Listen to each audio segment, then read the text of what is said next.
early on with the first couple injuries, I was like, oh, like I need to get back. Like, but I think like my mom texted me like after this last injury, and like they know how hard it's been on me, but my mom was like, you know, you've taken so much time for everybody else, like you have to take time for yourself now. So just trying to do that the best I can too. No one thought a casual sit-down between Caitlin Clark and Sue Bird would spiral into this.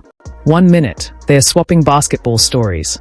The next, Caitlin drops a line about her injury that nearly sent fans into cardiac arrest mid-popcorn. Was it a comeback tease, a calculated mind game, or the opening scene of basketball's next blockbuster drama? Whatever it was, the internet went nuclear, and Sue's expression said it all. This wasn't just an interview. It was a cliffhanger. That I cannot believe Caitlin Clark said out loud. Do I believe Caitlin Clark said this? Yeah. Do I believe she's right? Yeah. I cannot believe Caitlin Clark said this out loud. I'm shocked. I am shocked that she said it out loud in a Sue Bird podcast. And she's 100% correct. She's played on a team with Natasha Howard, who, let's be real, gets in the... Subscribe if you still believe Caitlin Clark is the WNBA's top player. Her sit-down with Sue Bird wasn't just watched, it was devoured. Think Netflix dropping a surprise season of your favorite show, and suddenly your feed is nothing but spoilers and wild theories. Fans tuned in expecting polite basketball banter, maybe a wholesome team story, a sprinkle of get-well-soon vibes. Instead, Caitlin walked in radiating. I'll give you just enough to set your group chats on fire, and nothing more. It's given me really good perspective on like what a lot of my teammates and people that I've, you know, teams I've been a part of, like certain people have had to go through. Like I've never been through anything like this. Like, and I think that's probably why it's been so hard, because like I've never really dealt with injury, and that's probably been a challenge in itself, because like when I first like was feeling pain, like I didn't understand it. Like I didn't know. I was like, what, am I just tired? Sue Bird sat there like a woman guarding state secrets and enjoying every second of it. From the jump, she wore those sly, knowing smiles that say, I've been in this game long enough to know exactly how it works, but you're not getting the blueprint. She didn't need to steer the conversation. She let Caitlin take the wheel, chiming in only with a perfectly timed nod or a surgical eyebrow raise, like she was seasoning the moment just right. It was interviewing as an art form, without ever turning up the heat. We have gotten a little bit of an update.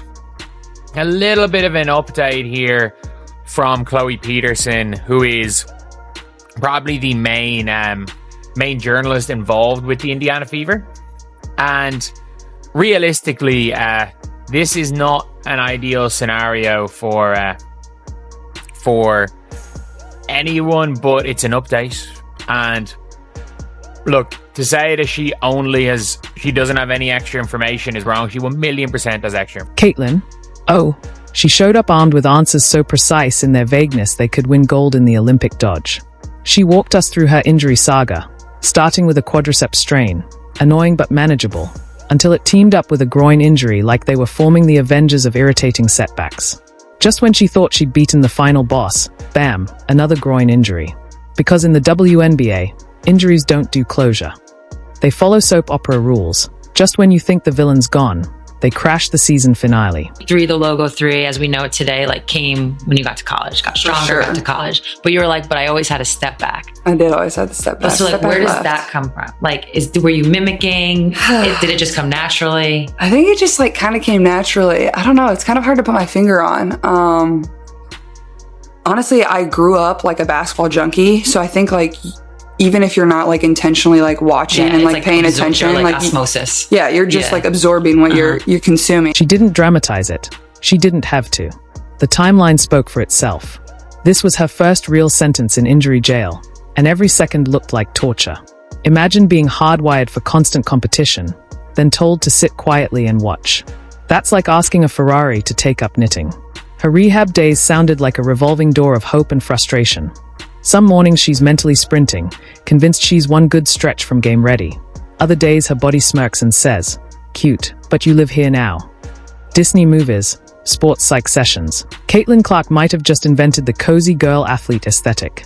Picture it, Moana for the 10th time, tea in hand, affirmations in her notebook, and a resistance band in the corner, silently plotting to ruin her mood. Caitlin being out, a lot of people are looking forward to you two facing off for the first time. Yeah, I hope she has a speedy recovery. I think player safety is most important, so making sure you're 100% before you step out on the floor can lead to worse things, so I'm glad she's taking care of her body. But there'll be plenty of matches. Here's where the interview got spicy without ever raising its voice. The pressure was tangible, not just from her team, but from the entire orbit around her name. The league doesn't just want her back. They need her back. Fans are starving for their fix of step-back threes and logo bombs. Sponsors. Let's just say merch doesn't fly off shelves the same without Clark on the hardwood. And then there's the quiet truth, the financial gravity. Caitlin's brand has become its own mini-economy. Even sidelined, she's out there signing autographs, taking photos, smiling through the grind.